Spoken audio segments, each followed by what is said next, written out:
Today, I almost had my day through and by a girl's jealousy, but the ending was beyond every owner's expectations. Chapter 24, Shopping Time. Riley's POV. We piled out of the van and walked to the mall's entrance. Remind me why we are here so early, Jamie asked, rubbing his eye and yawning.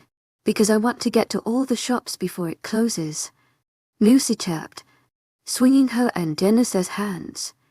If you want to cover most of the mall, let's split into pairs or something, Ben suggested. In with Riley and Dennis, Lucy said, grabbing my arm. Spencer, Ben and Cole were a group and Jamie and Jared paired up. Meet in front of Pizza Hut at 12. To my agent extraordinaire, Mylen Noble. Heartfelt thanks for your unfailing patience, enthusiasm. Yeah, let's go. Lucy dragged us away. I'm not carrying the bags, Dennis stated. Oh, I'll make you carry them, Lucy said, letting out a sinister chuckle. Whatever you say. A couple stores later. My arms are sore, Dennis complained for the 100th time. There were many bags on his arms and his arms looked like it was turning purple. Suck it up, Dennis. Be a man. Dennis checked the clock that was hanging nearby. Let's go to the food court. I'm so hungry. Dennis licked his lips as he thought of food. Yeah, my stomach has been complaining for a while now, Lucy agreed. We made our way to Pizza Hut and waited outside. Once everyone was here, we went to get seated. A waitress came to our table and began raping the boys.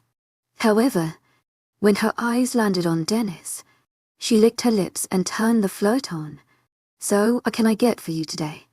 She purred, her eyes roaming Dennis's body. Lucy stiff and next to me, obviously noticing the attention that was on Dennis. Can we get 3 Hawaiian and 3 pepperoni? Dennis asked, flashing the waitress a smile. I raised my eyebrows at him, surprised that he did not notice his fuming girlfriend next to him. The waitress wrote down our orders. To my agent extraordinaire, Mylen Noble. Heartfelt thanks for your unfailing patience, enthusiasm. Be right back, and went away. She was friendly, Dennis said, leaning back. He smiled at Lucy, but it immediately turned into a frown when he saw her scowl. What's wrong, Luce? What's wrong? Lucy repeated in disbelief. I can't believe in dating a boy that can see but is blind. What's wrong is that girl is flailing shamelessly with you. Dennis stared at her, shock written all over his face. She was flirting with me. To my agent extraordinaire, Mylen Noble. Heartfelt thanks for your unfailing patience, enthusiasm. Dennis, you flirt all the time. Shouldn't you know what flirting sounds like? Lucy asked, grinding her teeth together. Oh, I'm sorry. I didn't notice. Please forgive me, babe, Dennis asked, pouting. I could tell Lucy was already softening. I never meant to make you upset, Dennis said, sliding closer to her. Well, you did, Lucy muttered. And I'm sorry, Dennis continued, placing his head on her shoulder and wrapping his arms around her waist. Lucy leaned her head on his and groaned. You aren't making this easy for me. You never made anything easy for me, Dennis said softly. Remember when I'd ask you out and you'd reject me every single time? I was playing hard to get, Lucy said, rolling her eyes. You still made it hard for me, Dennis said, pecking her cheek. So do you forgive me? I heard her sigh and say yes. A goofy grin made its way onto Dennis's face and he planted his lips on Lucy's. Break it up. Older brother is right here watching his sister and her boyfriend suck face. Not nice sight to see, Cole said, breaking the moment. The couple broke apart and Lucy glared at Cole. Don't ruin the moment because you are single. Don't ruin the moment because you are single, Cole mocked in a childish voice. The waitress came back wearing skimpier clothing. She bent all the way down to show off her boobs when she gave us our drinks. Here you go. Is there anything else you need? She asks seductively. Yes, Lucy said.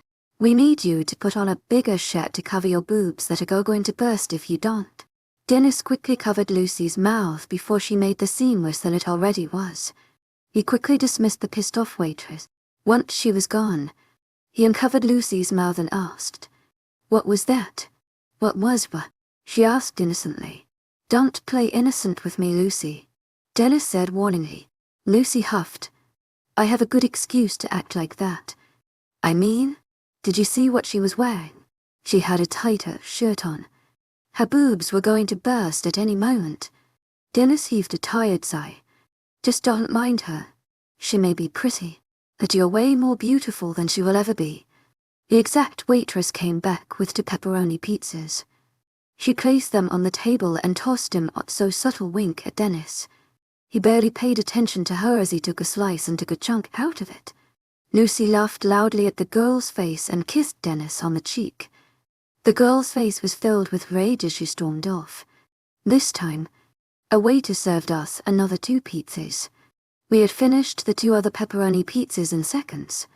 "Looks like the slut gave up," Lucy said with a victorious smile on her face.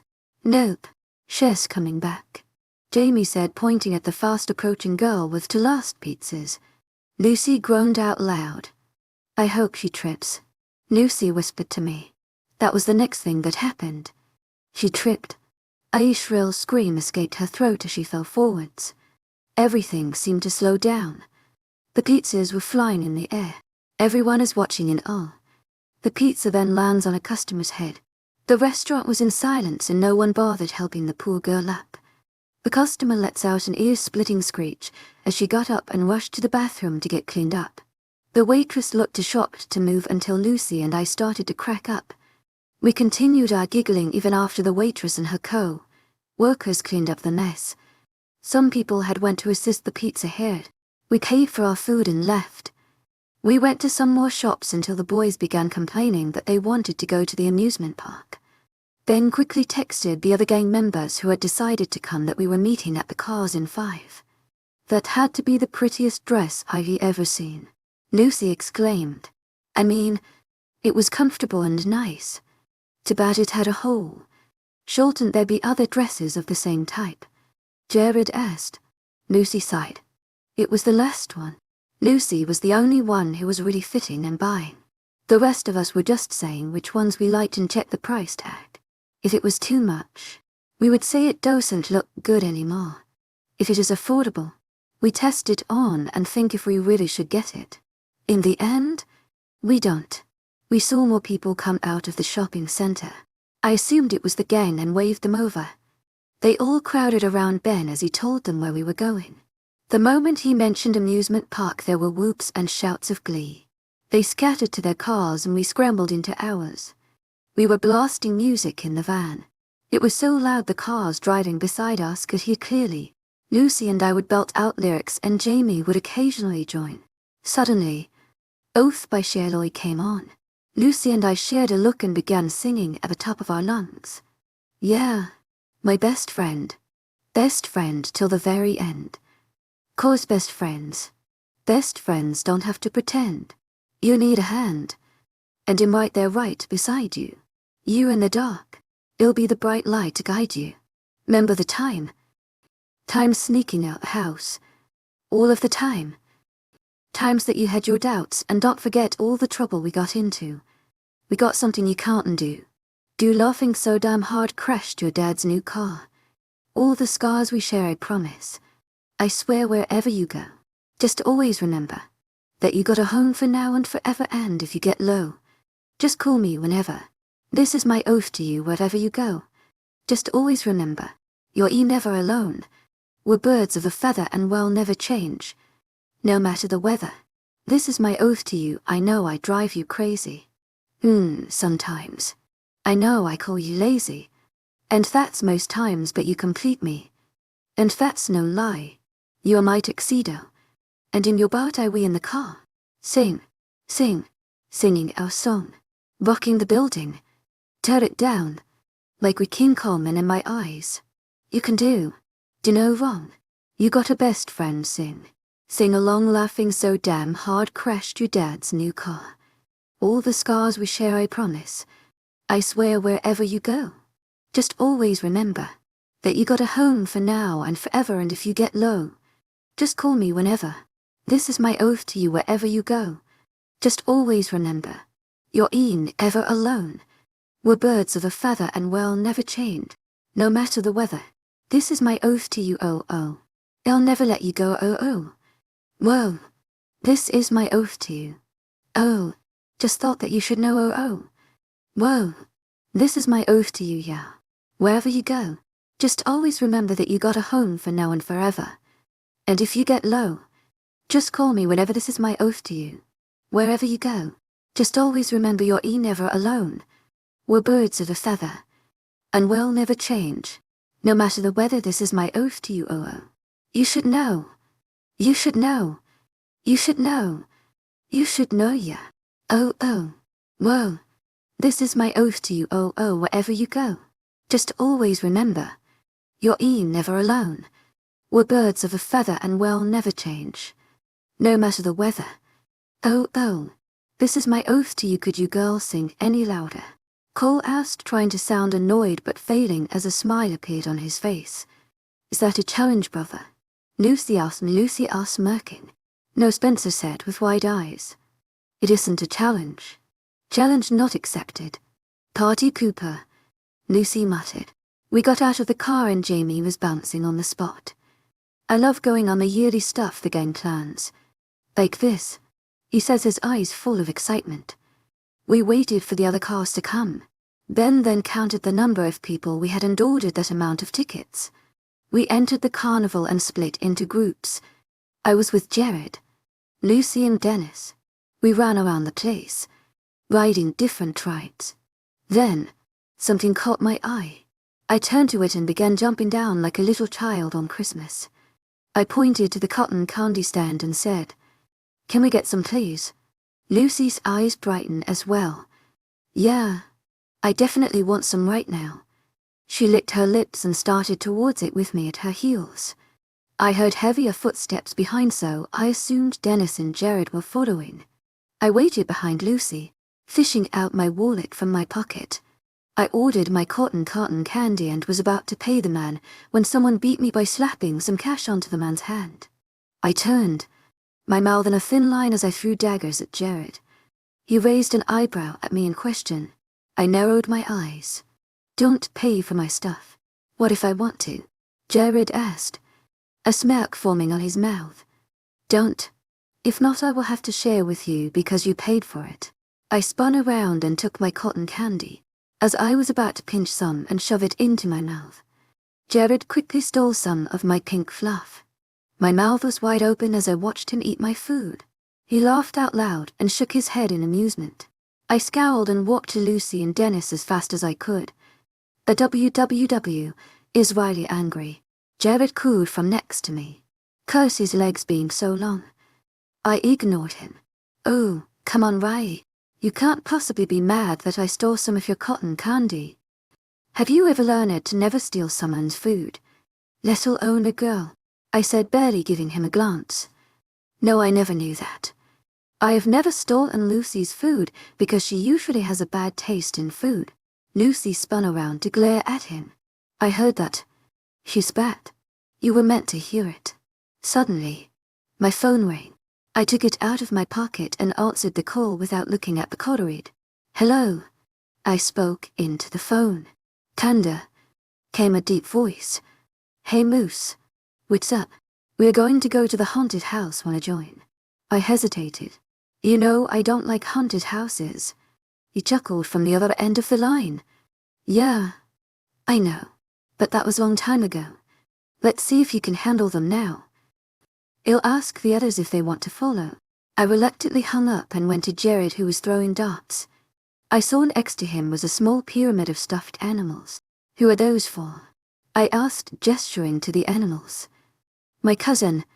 He threw his last dart and it popped a balloon. We have a winner, the guy manning the station announced. He passed a picture after Jared and he thanked him before grabbing all the animals and stuffing them into a big bag. He took a green monkey out and gave it to me.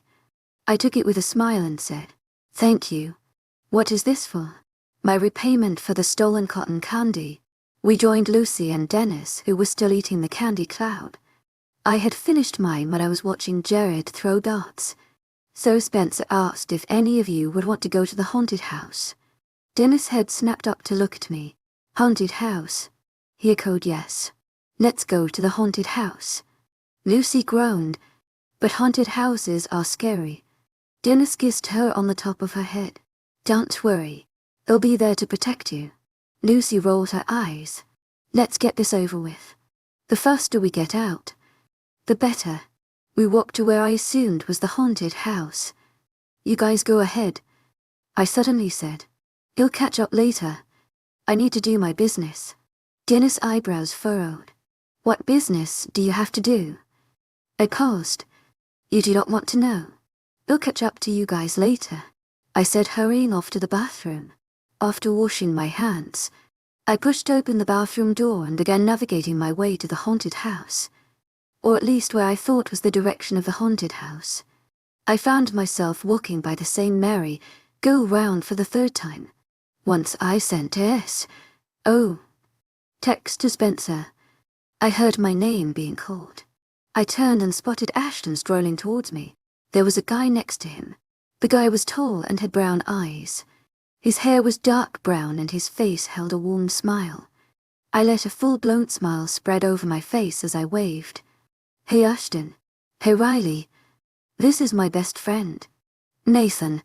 I smiled at Nathan, and he returned the favor. Why have I never seen you before? Because my best friend has been too busy to hang out with me. Nathan cast a playful glare at Ashton. Not my fault. Do you know having a human ma? Ashton cut himself short and cast a fearful glance at me. I mean, do you know how hard it is to be a human that is busy 24/7? So what are you doing here? Ashton quickly asked in his deep, attractive voice. In looking for the haunted house. I had just sent a text to my brother to come pick me up. Ashton's eyebrows furrowed in a cute way. Brother. My brother. Spencer. Spencer. Ashton repeated. Is something W-R-O-Y-E? I turned my head yet again as I saw Spencer jog around the corner. Hey Spencer, I said as he walked closer to me. His eyes narrowed at the two boys standing across from me. Who's that? Spencer asked, glaring at the two boys. I pointed at Ashton, who looked really pale. That's Ashton. To my agent extraordinaire, Madeleine Noben. Heartfelt thanks for your unfailing patience, enthusiasm. Are you okay? Oh yeah. Yeah. I'm fine. Ashton said, casting a curious glance at Spencer. So who's the other guy? Spencer asked, draping his arm over my shoulders in a protective way. That is Nathan. Spencer nodded at Nathan, and he did the same. So you got lost? Spencer stated. I nodded. You've never changed, Spencer said, chuckling. See you in school. Okay, Ashton. Ashton still looked like a vampire, but he nodded anyways. Let's go, Spencer said, directing me to the right direction. So was that the Ashton guy you went on a family dinner with? Yeah, I nodded. Doesn't talk much, Spencer commented. I don't know what happened to him. He looked quite pale when I mentioned your name, I said, shrugging. I held up the green monkey Jared had given to me. Look at this monkey. It's so cute. Jared gave it to me. Ashton's POV Nathan and I walked around the park. Dude, what's wrong? You look sick, Nate said, giving me a sideways glance. Nothing's wrong, I said obstinately. I've known you ever since we were in diapers. To my agent extraordinaire, Madeleine Noben. Heartfelt thanks for your unfailing patience, enthusiasm.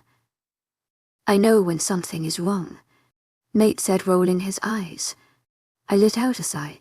Fine. You know Riley's brother, Spencer, right? Duh, we met him a few minutes ago. Well, a few weeks ago. I was talking to Riley. She said that her brother was dead. I jumped as I heard Nathan laugh. So you believed her? Yeah. To my agent extraordinaire, Madeleine Noben. Heartfelt thanks for your unfailing patience, enthusiasm. She looked serious that time. She could have been acting all this time. No, it couldn't be. I know there is more to Riley than just an innocent girl. I have to know more. Let's go, I said as I began walking to the direction Riley and her brother just went in. Riley's POV. I clutched onto Spencer's arm tightly as I let out another ear-shattering scream. The hand that grabbed my foot receded and I closed my eyes and let Spencer guide me. "Are we almost out?" I asked in a small voice. Spencer said, trying to control his laughter. "I am gonna punch the next thing that touches me," I said fiercely. Soon, another fake zombie popped out nearby and I screamed as I whacked it with my fist. It fell over, but it was still moving. The creepy music did not stop either. "Can we just leave already?" I asked, tense with wide eyes. "We are near the exit." "Kinda. Calm down. Walk faster, will you?" I hissed quietly. Then I saw Heaven's doorway. The bright green sign above it was beautiful. In all capitals. "To my agent extraordinaire, Madeleine Nobel. Heartfelt thanks for your unfailing patience, enthusiasm." Exit. I have never been this happy to see that word. I quickly dragged Spencer to the exit. I heard him laugh as he caught up to my power walking. I pushed against the door and burst out of the dark room and into the evening light. I had to blink a couple times to adjust my vision. I looked around and saw Jamie laughing at Lucy, who was scowling. Spencer and I went to them. "We have to go to the roller coasters now," I said when I reached them. "Our roller coasters?" Ben stammered. Dennis grinned wickedly and leaned closer to Ben. "Are you scared, Ben? Would you like to sit next to me as I hold your hand?" Ben scowled and shoved Dennis's head away. "As tempting as your offer is, I must refuse." Dennis feigned hurt and placed his hand over his heart. Ben ignored him and walked towards the roller coasters. "Let's just go," he grumbled. I giggled and followed him. When we at the front of the line, I was bouncing in excitement. I went to the front and sat in between Jamie and Ben. When we pulled the bar down, Ben grabbed it like his life was on the line. I put my hand on his in comfort. "Then it'll be over soon." He smiled and grabbed my hand and squeezed. I thought I heard a growl as we began moving but brushed it off as someone's stomach growling. We immediately dived down and I squealed in delight. Then yelled, frightened, and clutched onto my hand. I barely noticed the pain as we sped down the tracks. The ride ended abruptly, making me lean forward forcefully. I looked at Ben and laughed at his face. His hair was ruffled because of the whipping motions, and he looked like he'd seen a ghost. I doubt I looked better as I tried to smooth my hair down. "You okay?" "Yeah," Ben said, taking in a deep breath. We got off. Ben ran off, and Spencer clapped Ben on the back, congratulating him for surviving the roller coaster. "I think we should call everyone to the cars now. It's getting dark," Jared said. Lucy brought her phone out and began texting like her life depended on it. We took our time walking to the cars, fooling around and talking loudly. "Wait," Lucy yelled suddenly. Our heads snapped to hers. "There is no point in going to an amusement park without going on the Ferris wheel." Now Cole groaned. "Lucy, tu es agent extraordinaire, Madeleine Nobel. Heartfelt thanks for your unfailing patience, enthusiasm." "You know, I'm terrified of height. Then make someone stay on ground level with you," Lucy said before grabbing Dennis's hand and skipping to the Ferris wheel. "Why?" Cole asked, giving me his best puppy dog eyes. I nodded. "To my agent extraordinaire, Madeleine Nobel. Heartfelt thanks for your unfailing patience, enthusiasm." Everyone disappeared and left Cole and I standing in a crowd. "This is gonna take a while, so let's go find a bench or something," Cole said, walking off. I trailed behind him, looking at the height of the Ferris wheel. "That's one all wheel," I commented. "And I hate it," Cole said bitterly. We waited on a bench for a few minutes before getting bored. "Wanna try and conquer your fear?" I asked suddenly. "Nope," Cole said, his eyes scanning the crowd's people. "Come on, you'll have to face your fear someday," I said, tugging on his arm. "I am not going on that we love tear.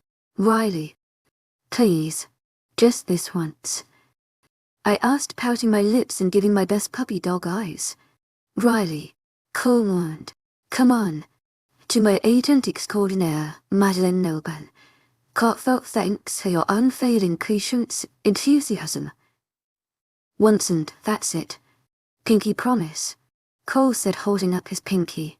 Pinky promise. I hooked my pinky to his and grabbed his hand, running to the wheel of terror. We got into the chair and the bar came down. Cole squeezed his eyes shut and bit his lip.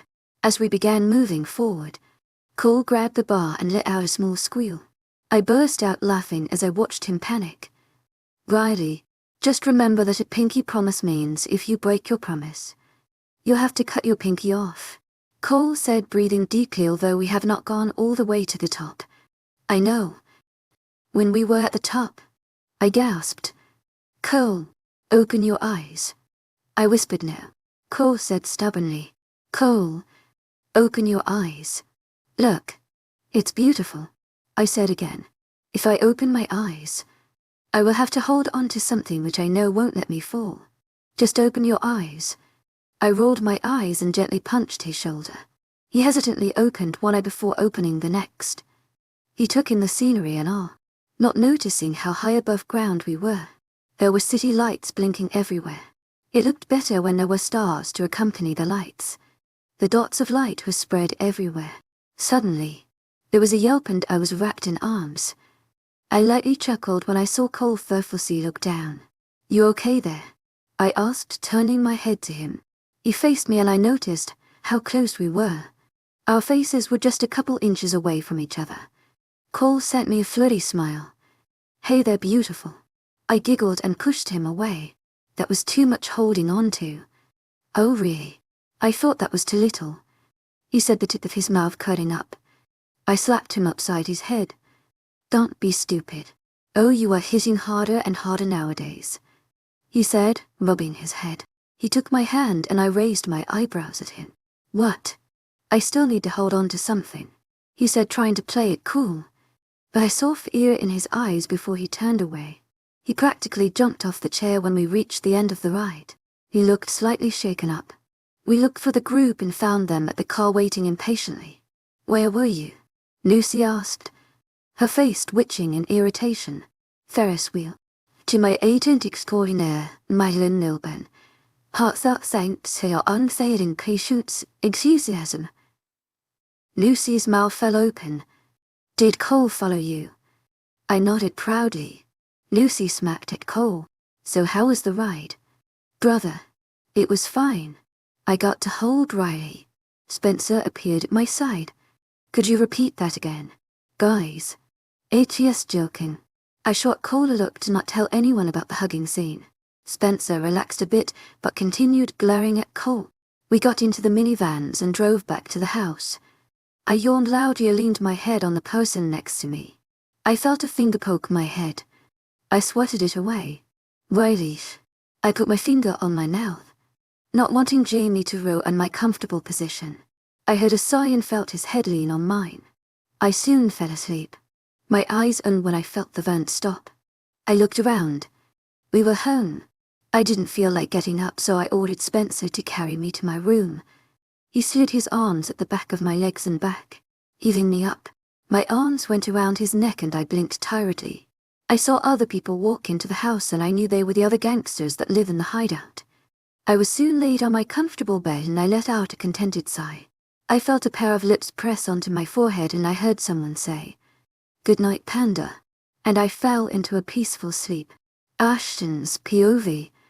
Nathan and I watched from afar as Riley and some other people get into cars. We went into the forest and stripped.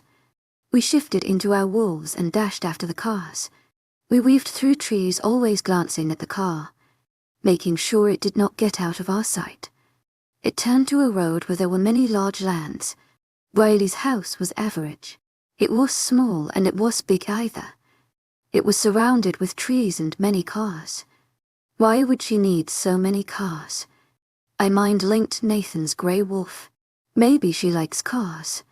His comment sounded more like a question. Yeah, my mate definitely likes cars. I rolled my eyes. Look, she's being carried by that Spencer guy, Nathan said, going closer to the clearing. Don't get too close. Nathan, something feels wrong here. Be careful, I said, sniffing the air. There was a familiar faint smell. I know I've smelt it before, but I can't remember what it is. I watched Spencer carry her into the house, and when the door closed, I instantly wished that I was the one who carried her to the house. I wish I could hold her soon. "Hey, lover boy," Nathan called. "Check it out." He nodded his big wolf head to a group of teenagers coming out from a van with guns in their hands. They were laughing and pushing each other. My eyes widened. That's what it was. To my agent extraordinaire, Madeleine Nilben. Heartfelt thanks for your unfailing patience, enthusiasm. A wolf's weakness. If it contacts a werewolf's flesh, he would be in deep trouble. What are they doing with silver and guns? I asked Nathan, my voice laced with panic.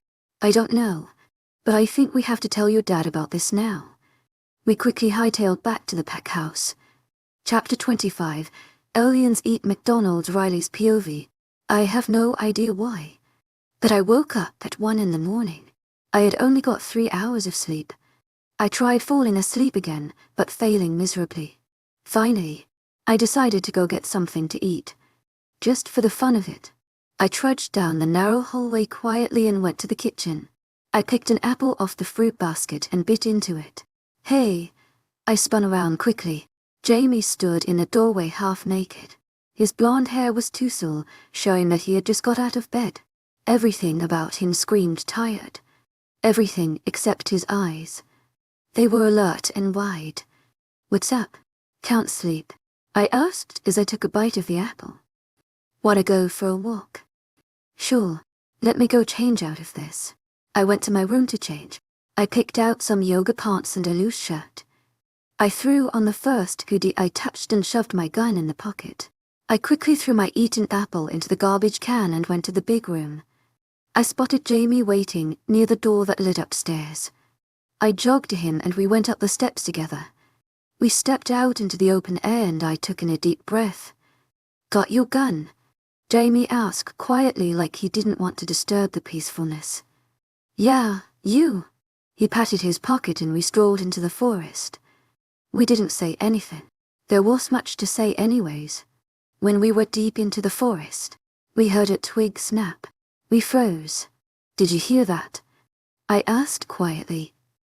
Jamie slowly slid his hand into his pocket and I did the same. We were walking slowly now, cautious of what was following close behind. Another twig snapped and Jamie spun around, took out his gun and began firing into the darkness. He paused and waited. Nothing moved. Then there was a soft whimper. I looked at Jamie before taking out my own gun. It was heavy in my hand, but I managed to hold it up like Spencer taught me. Jamie quietly told me to wait as he went to check what it was. I did as he said and waited. "Riley, come here." I crept to where Jamie was and gasped. There was a man who was sitting on the ground. He held his side where there was blood oozing out. He smelt horrible, like he has never had a shower in his life. "Who are you?" I asked, holding my gun up. The guy looked up. "Who are you?" he asked me. "Is that gun filled with silver bullets? My wound hurts more than usual and I'm not healing as fast." "Don't answer my question with a question," I snapped. "Both of you don't smell like werewolves. So you are hunters." "No, you can't be. I would already be dead," he mumbled. "What are you talking about?" Jamie asked. "Are you a werewolf? Do you think a human can do this?" A low rumbling sound echoed around us. "Don't werewolves travel together?" Jamie asked, his face scrunched in confusion. "Yes, but I am a rouge, a lone wolf. I was actually sent here to look for the alpha son's mate," the rouge said. "I am supposed to find out who she is and tell my alpha so we can capture her and make their pack weak." "Okay." To my agent extraordinaire, Madeleine Nilben. Heartfelt thanks for your unfailing patience, enthusiasm. Wondering why HED tell us his alpha's plan. "I guess you are friendly enough to make me let you go," Jamie said. "You better shift and get out of here fast. I'm gonna give you 10 seconds before I start shooting at you." The guy wasted no time in shifting and running away. "So there's a pack close by and the alpha of that pack has a son or sons. That rouge has a king rouge that wants to capture the princess so that the pack would do anything just to get her back," Jamie said. "We have to wake everyone up now. We need to be prepared just in case some werewolf come to us and chew us up because they think we stole their precious she-wolf. I rolled my eyes. What is happening in that brain of his? There were grumbles and grunts echoing around the big room. As the tired people took their seats, Jamie and I stood on stage with a microphone in hand. Some people were dozing off in their chair and some were sleeping on others. Hello. I quietly spoke into the mic. Hello. I tried again. Jamie took the mic from me. Let me do it. Then he brought the mic to his lips and shouted until you could hear the static. Wake up, people. This is no time for sleeping. Werewolves are coming to kill us if we don't kill them first. They think we stole their princess, she-wolf thing, so they are now headed in our direction. There are aliens from Mars, I saw them with my own eyes. They were eating McDonald's and drinking root beer. I saw them kidnap a tree and fly to the moon. Then I saw a cow jump over the moon. Some people jumped off their chair and got out their gun, cocking it. But they dropped it when they heard what Jamie had said after the werewolf parts. Some people jolted awake and are staring wide-eyed at Jamie in confusion. Some people just stared at us like we were crazy. Give me that. I snatched the microphone out of Jamie's hand. Guys, calm down. It's just Jamie and his overactive imagination again. I said into the mic. Some people sighed in relief while there were others who slumped into their chair and sat up straight, knowing that we called a meeting for a reason. So Jamie and I went for a walk. Then we shot a werewolf but didn't kill it. It was one of those lone wolf types. It told us that there is a pack of them that are looking for the alpha son's mate. They are going to capture her and make the pack get her. They probably will do a little damage to her. I let them take in the information I had just shared and then there were outbursts. What will happen to us? Will the werewolves come to us? Why do we need to know this? I saw the spoon in the forefront together. Oh wait, that was Jamie. If the werewolves come to us, then we push them away. They shoot whatever wolf that comes near our territory. I don't know if werewolves can have human soulmates, but if the mate is any one of the girls here, we will fight to get her back. I have never done a speech in front of a whole lot of people, but the words just kept coming. Yay, Jamie screamed beside me. That triggered the whole room to suddenly be filled with applause and shouts. Then stepped up the stage and took the mic from me. I want all members to carry guns with silver bullets. Carry extras too. Any questions? No, okay. Dismissed. I stifled a yawn and went straight to bed. This time, I didn't wake up randomly. Monday morning, Ashton's POV. I went into the kitchen and sat on one of the dining chairs. Nathan occupied the one next to me. He looked really tired. You okay? I asked, not really concerned at all. Dad was teaching me all night. Oh yeah. Nathan's father is the bait of the pack. Nathan was to take over the bait, a title once Brandon turns 18, which was very soon and he hasn't found his mate yet. You know, sometimes I wonder how she looks like. I looked at Nathan with a smile playing on my lips. She'll be beautiful. More than you would ever expect. You would never want to be separated from her. And if you do get separated, you do be worrying if she is safe. I said as I thought of Riley. Nathan chuckled. Come on, Romeo. Let's go see your Juliet. I snatched an apple and sprinted to the car. I did not glance at any of the female species as I traveled through the halls. Nathan, on the other hand, was winking and grinning at any girl he laid his eyes on. To my agent extraordinaire, Madeleine Noben, heartfelt thanks for your unfailing patience, enthusiasm. Their reaction to a good-looking boy is to blush. I saw Eiley and Lucy talking at her locker and headed towards them. Hey Riley, I said, giving her my best smile. She returned the gesture. Hey Ashton. Hey, Nathan greeted. Hey mate, Riley said as though she had just noticed him standing there. This is my friend, Lucy. Lucy, this is Nathan. Lucy shot Nathan a smirk. Hey. Nate returned her smirk with a flirty one. Hey yourself, he said, checking her out. Is she your mate? I asked him through Mind Link. Nope, but she is I'll see you later, Riley. Lucy said then. She turned to Nathan. Nice meeting you, Nathan. She walked off to her class. Nathan clapped me on the back. See you in class. I nodded. Once he left, Riley began fidgeting. You okay? Why? I asked with an eyebrow raised. I think I should get to class as well. She made her move to leave, but my arm shot out and trapped her. Her eyes snapped to mine in shock, and she leaned against the lockers with her eyebrows cutely knitted. Her head tilted to the side. I slowly took a step closer to her, and I heard her breath hitch. Obviously noticing my movement, I slowly leaned my head down to her level, waiting for her to push me away. Riley's POV. He came closer, his eyes flickering to my slightly parted lips, then back to my eyes. My breath became shallower as I watched him lean closer until our faces were about an inch apart. His hands had moved to my neck, so they were tilting my head towards him. I bit my lip. Nervous, his eyes immediately snapped to them as he tugged my lip free from my teeth. My heart pounded loudly against my ribcage. I was certain that he could hear.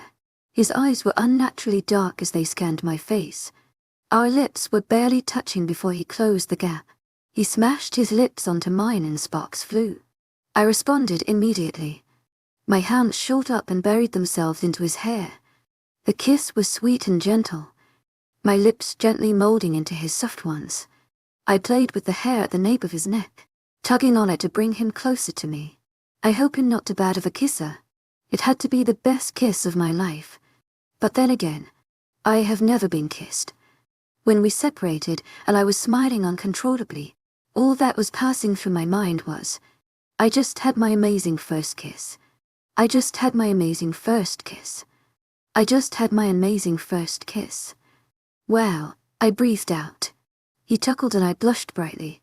He must have kissed tons of girls to be that good. He must be used to all these awestruck faces. No one can resist the looks of a boy with blue eyes. He leaned in again, to steal another kiss, but the bell rang.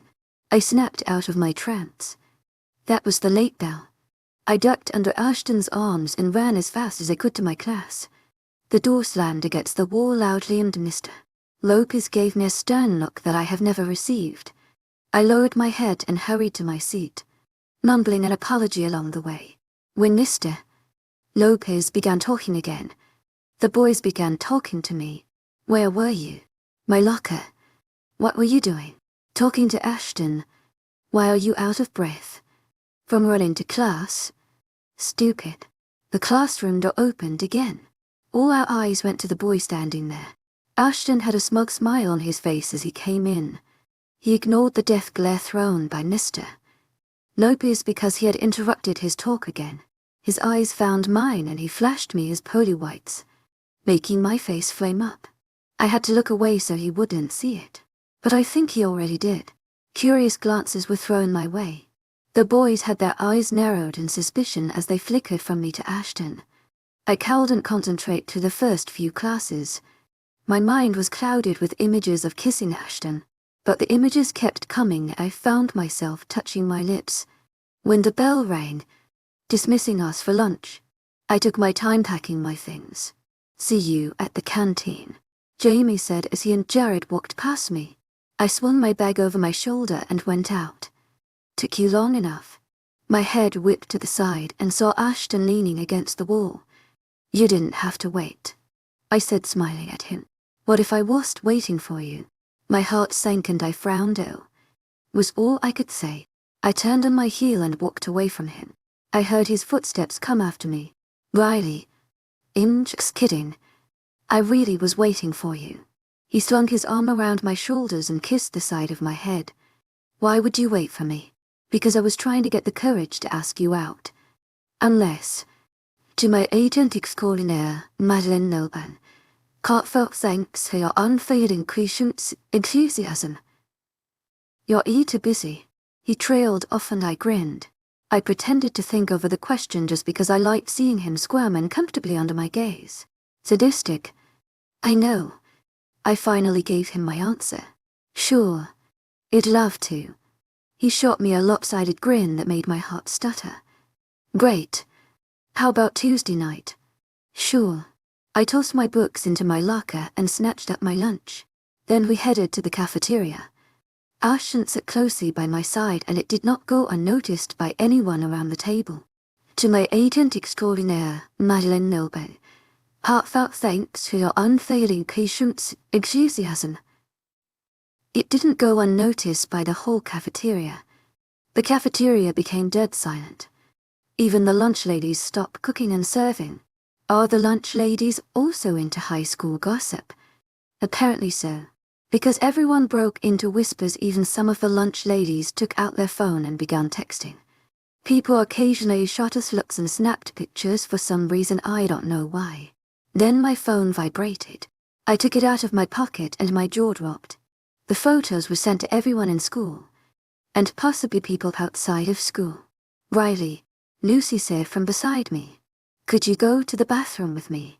She didn't wait for my answer before her claws were latched onto my arm and she was dragging me away. As I passed tables, I was shot with glares and whispers. Lucy shoved me into a bathroom and did a quick check to see that there weren't any girls that could overhear us talking. She then locked the door and faced me with an expectant look. What is going on? Lucy hissed. She pointed to the bottom of the bathroom door. There were shadows coming from the other side. Either someone was trying to eavesdrop or needed to go to the bathroom. Lucy whipped out her phone and began typing rapidly. When she was done, she showed me what she typed. Why was Ashton sitting so close to you? I typed a reply quickly. He asked me on a date and I said yes. Lucy's eyes wide and she took a longer time reading it. I think she was reading it over and over again. If we didn't have to be quiet, I think she'd be jumping up and down, screaming her head off. When is it? Tomorrow night. Well, he sure doesn't waste time. I call doing your makeup and hair and clothes. I rolled my eyes and Lucy smirked. She typed something onto her phone again. Just be careful. There are other girls who would want Ashton's attention and would do anything for it. Watch your back. You make it sound like my life is on the line. Like they'd kill me just to be with Ashton. Judging by the glares, most of them were shooting you. They would. Believe me. I've been there. I had to kill some girls just to make sure none of them touched my Dennis. You're joking. Right.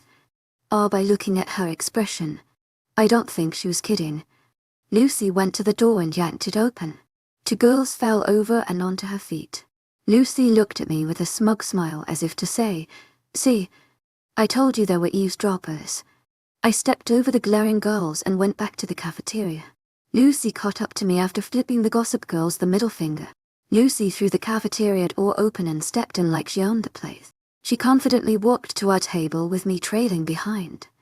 Lucy and I sat down and the boys turned their curious gaze on her. She did some hands code that we made up when we were bored telling them what we talked about. When she put her hands down, Cole raised his eyebrows at me for confirmation. I nodded and Cole narrowed his eyes at Ashton, who had been looking at Brandon with a concentrated look on his face. He looked like he was talking to him. The air was tense until Jamie decided it was fun to cough dramatically. He heaved and gagged and pounded his hand on his chest before clearing his throat and sitting up straight. Jared scowled at him as if to say, was that necessary? But it did make everyone start talking. So you asked Riley on a date? Jared casually brought up. I clenched my jaw as I noticed a few heads turn in our direction. Yup, Ashton popped the P. Now everyone surrounding our table was listening. I was highly aware of the glares and sneers directed to me. Sarah must have either seen my discomfort or she was uncomfortable with all the attention. What are you all looking at? She snapped. Go back to your pathetic human lives, will you? And don't pry into other people's lives. Sarah could be very intimidating when she wanted. Her icy blue eyes could freeze you on the spot. She's the type of girl that can be strong and independent. She looked innocent but gave off the aura that if you mess with her, she can break your neck like a twig. Where will you be taking Riley? Cole asked. That's a secret. It better not be near your house. I want to get back one person, not two people. I gasped and threw a mini carrot at Cole's forehead. It bounced off harmlessly. When are you taking her? Tuesday night. You mean tomorrow night? Ashton nodded. Cole then looked at me. Does Spencer know? The Populars exchanged looks when they heard my brother's name. I mentally cursed myself for forgetting. Yet. That means the date will have to wait until Spencer lets you go. Cole said. You know how upset he will be. Don't worry. I'll deal with him. He won't be able to resist bribery, Jamie said, showing off some money. A knock on my door snapped me out of my daydreaming state. Come in. Jamie's head popped in. I quickly sat up. How did it go? Jamie closed the door behind him and stared at his feet like it was the most interesting thing he'd ever seen. I sighed in disappointment. He didn't take the money right. Jamie shook his head. He said that he would never accept stolen money and he wouldn't want you going on a date with someone he doesn't know well. Thanks, Jamie. Jamie slipped out of my room and I flopped back onto my bed with a groan. I took my phone out and went to messages. I clicked on Ashton's name and began texting him. Riles the panda, my brother won't let me go. Jamie's bribing didn't work. To my agent extraordinaire, Madeleine Noble. Hearts out thanks for your unfailing patience, enthusiasm. Ashton the awesome, it's okay. See you tomorrow. Riles the panda, yeah. See you. I turned my phone off and went out of my room. I walked down the hallway and found Spencer. Hey Spencer. I cooed sweetly. Not happening. My lips formed a thin line. I crossed my arms over my chest. Why not? The last time you were going on that family dinner, you said you were just friends. That was the last time. I pointed out. Well, I didn't have feelings for him, but you told me you liked him a lot. Lucy said, coming out of her room confused. You aren't helping my situation, Lucy. I hissed at her. Oh, is this the date thing? Yes, I seethed. To my agent extraordinaire, Madeleine Noble.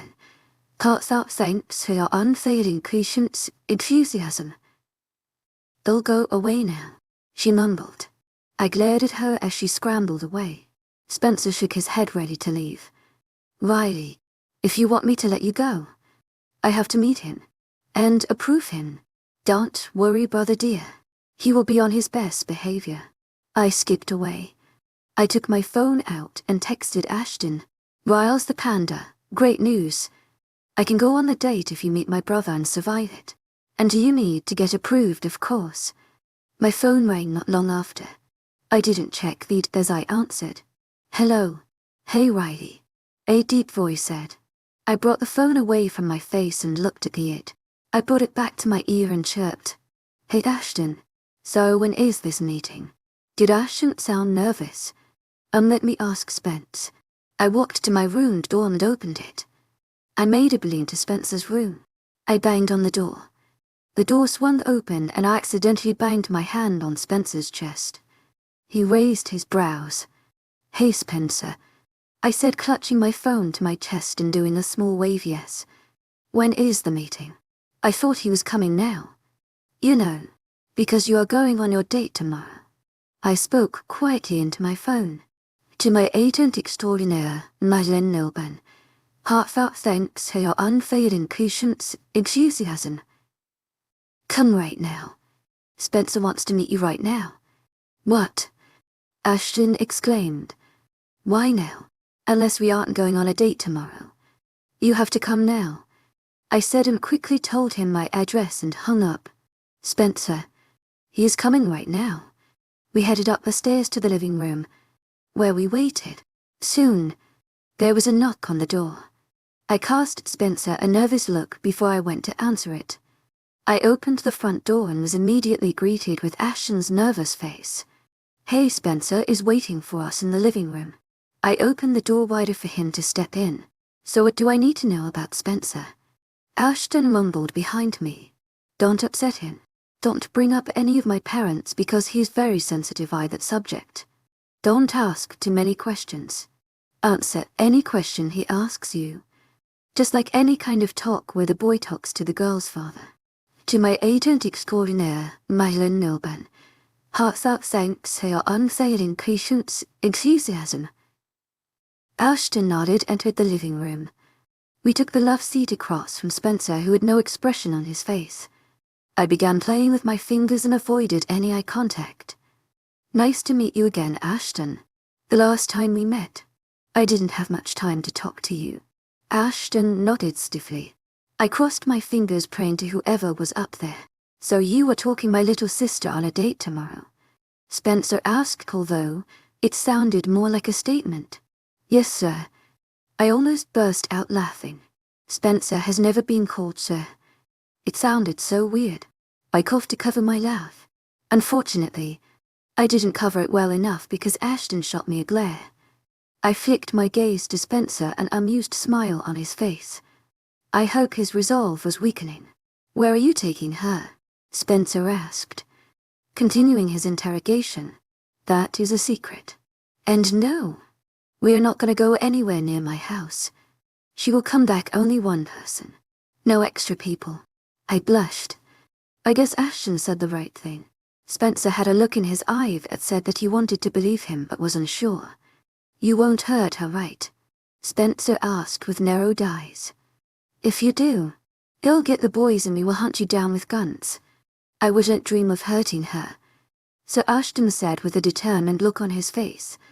I bit my lip to keep myself from smiling. A warm and fuzzy feeling, blooming from deep within me, that sounded like a promise that he will never break up with me. That is, if we do start dating. Riley, Spencer called. Yes, I asked with a raised eyebrow. Can you go out for a while? Go talk to someone or something. I want to talk to Ashton in private. By talking, he means threatening. I stood up and gave Ashton a pitiful look. Good luck, I mouthed. I walked out of the house.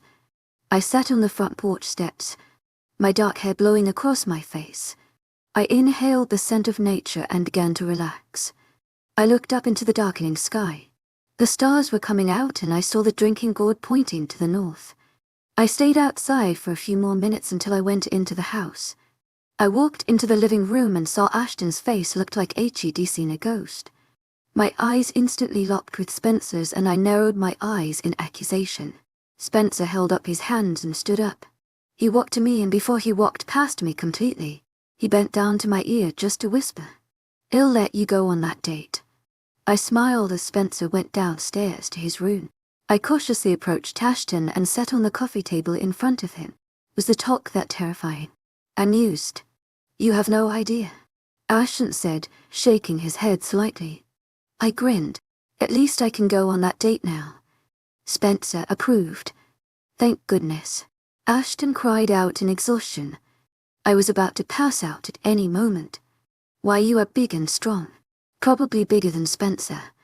Why would you be afraid of him? The way he was looking at me could turn me into stone. It was like he could murder me with his eyes if he tried hard enough. The corner of my lips quirked up. I never knew Moose could be so terrifying. To my agent extraordinaire, Madeleine Noben, heartfelt thanks for your unfailing patience, enthusiasm. That's my nickname for him when I was younger. What about your dad? Are you guys okay now? Ashton asked, suddenly bringing him up. His hands clenched into a fist. I will tell you about my other relatives when the time comes. Let's just say that my dad and I are never going to be on good terms ever again, I said, scowling. I walked him to the door and he turned around. So I'll see you tomorrow. To my agent extraordinaire, Madeleine Noben, heartfelt thanks for your unfailing patience, enthusiasm. I went on my tiptoes and pecked his lips lightly. I began pulling away when Ashton wrapped his arms around my waist and pulled me closer to him. He pressed his lips firmly against mine. I gasped, surprised but quickly recovered. My hands tangled themselves in his silky hair. I played with it, tugging and combing. He groaned and began kissing me fiercely. This kiss was not like our first one. This was not sweet and gentle. It was fierce and desperate. Someone cleared their throat behind us, causing us to quickly separate. I jumped away from Ashton, but his arms were locked around my waist, preventing me from going far. Dennis stood behind us with a frown on his face. What are you doing? What do you think they are doing? Dennis, Lucy asked, coming up from behind. They are kissing each other goodnight. Well, it's a pretty long kiss goodnight if you ask me, Dennis grumbled. It's not like you don't give Lucy long kisses goodnight.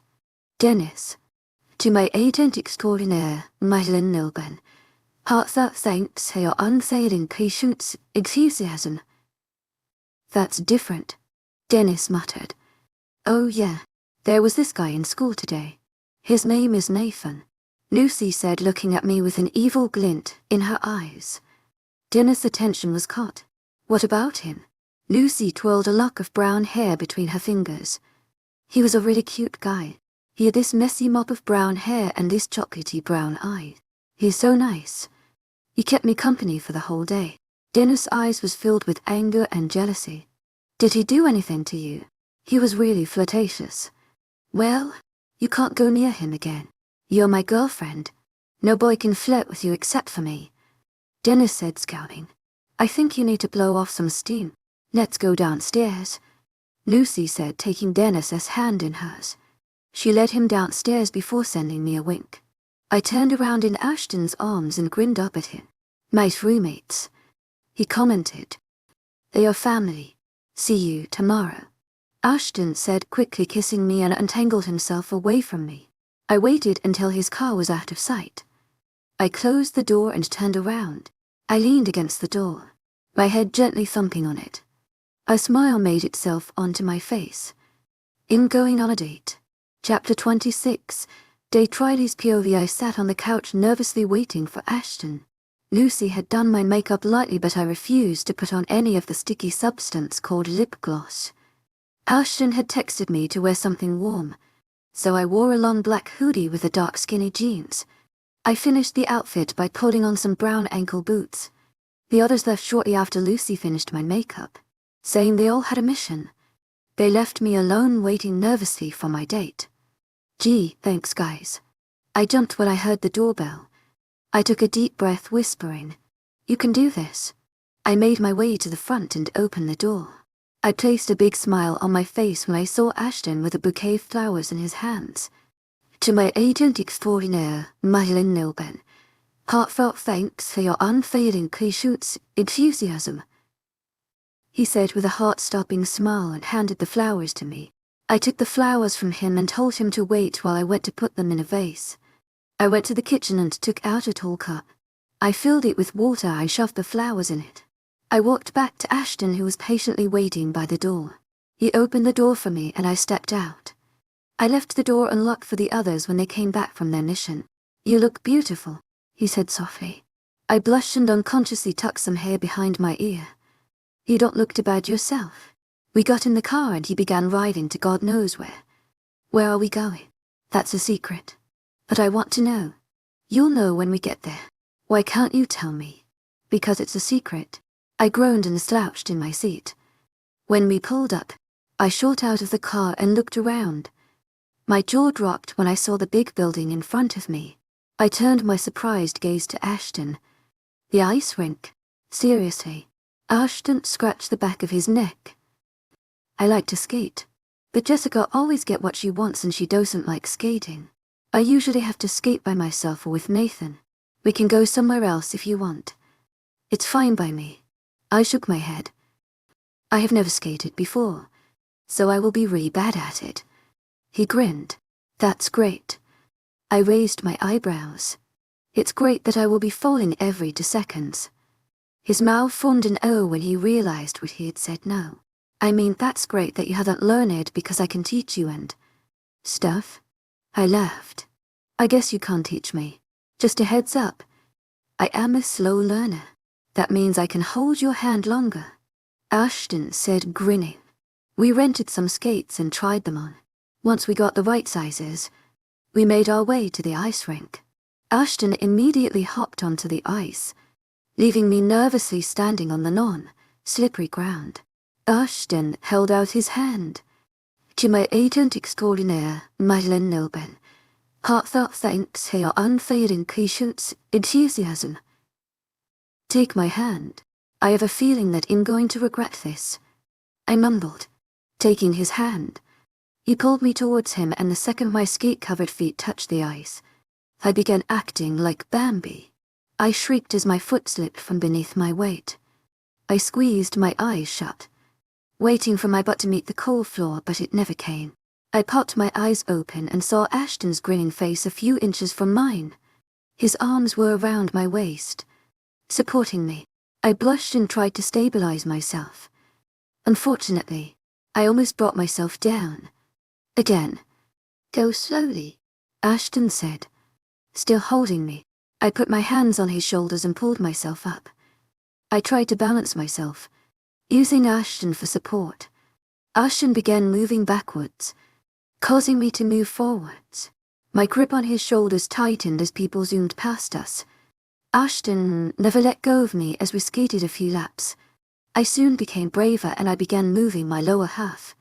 You're doing well, Ashton commented. I bit my lip. Don't distract me. I noticed when he was letting his grip on my waist loosen. On instinct, I began panicking, which led to no balance. I face planted into the ice, feeling totally embarrassed. I heard Ashton sweat as he knelt down next to me. Are you okay? Concern written over his face. What do you think? I asked, groaning.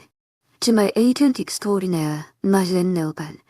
Thanks for your unfailing patience, enthusiasm. He scratched his neck sheepishly. I grinned, not able to stay mad at that face.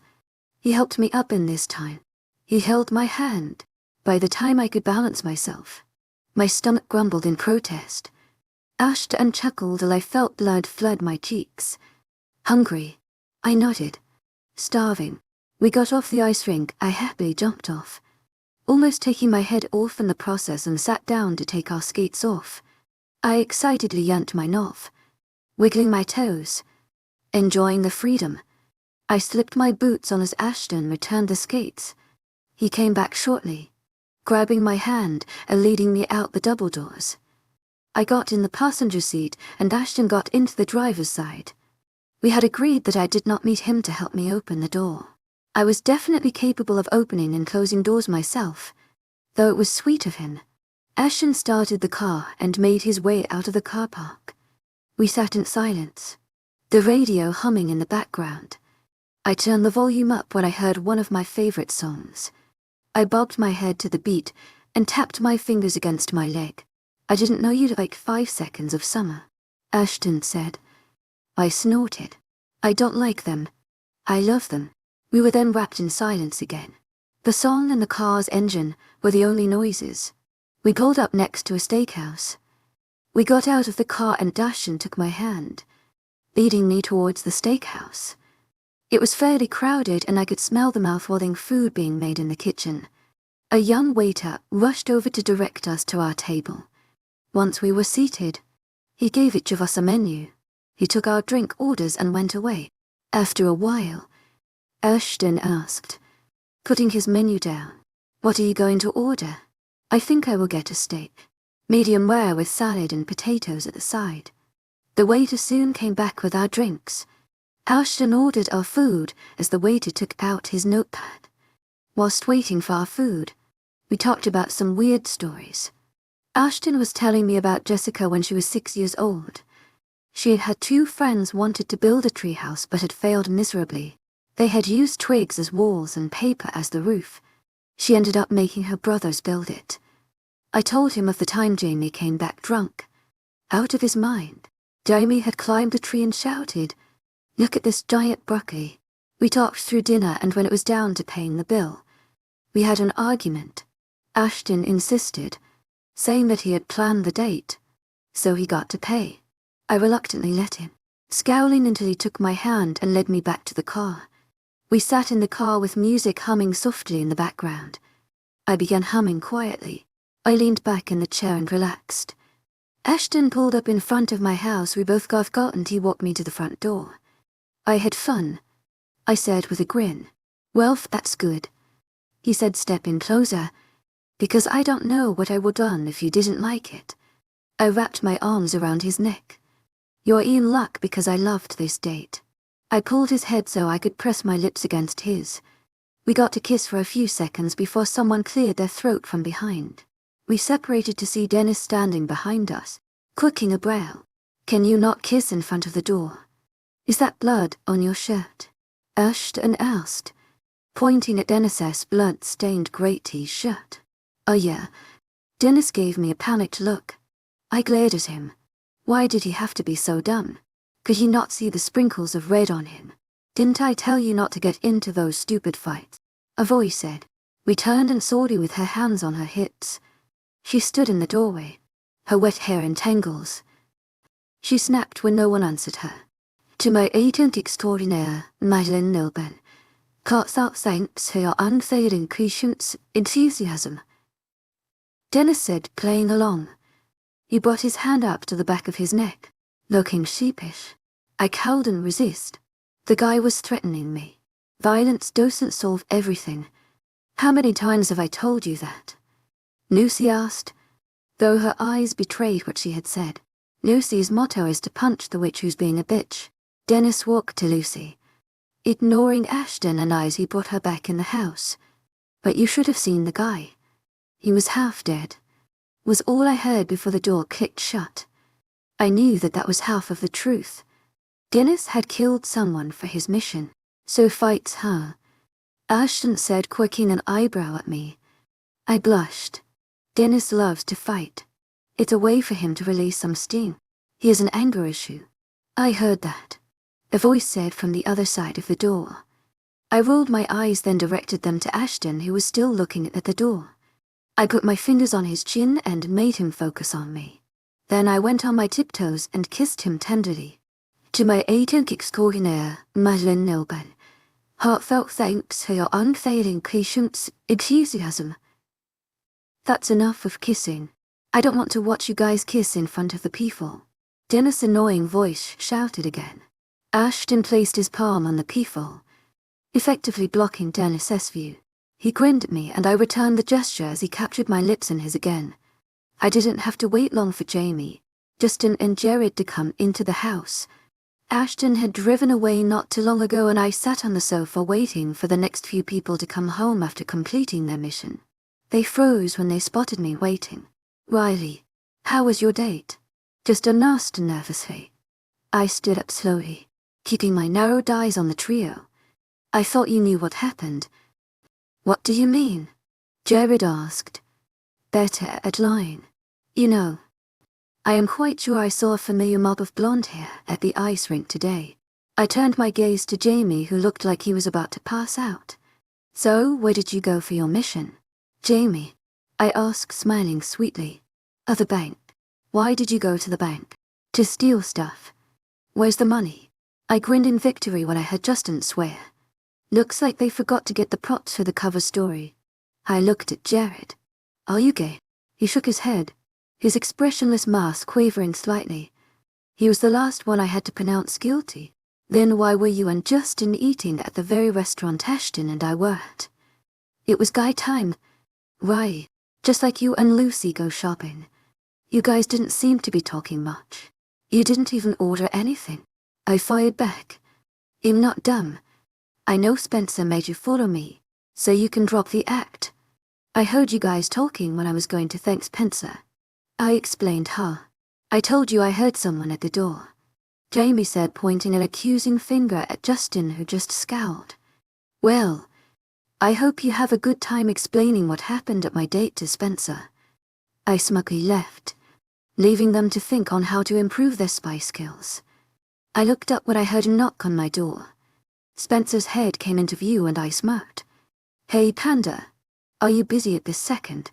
Nope. I can talk, I said, clearing the doodles from my bed. He sat down beside me. So the JS told me what happened, and I am not sorry for sending them to spy on you. My jaw dropped. What? I'm not sorry I sent them to spy on you, he repeated. When we were younger, Mom would tell me to take care of you.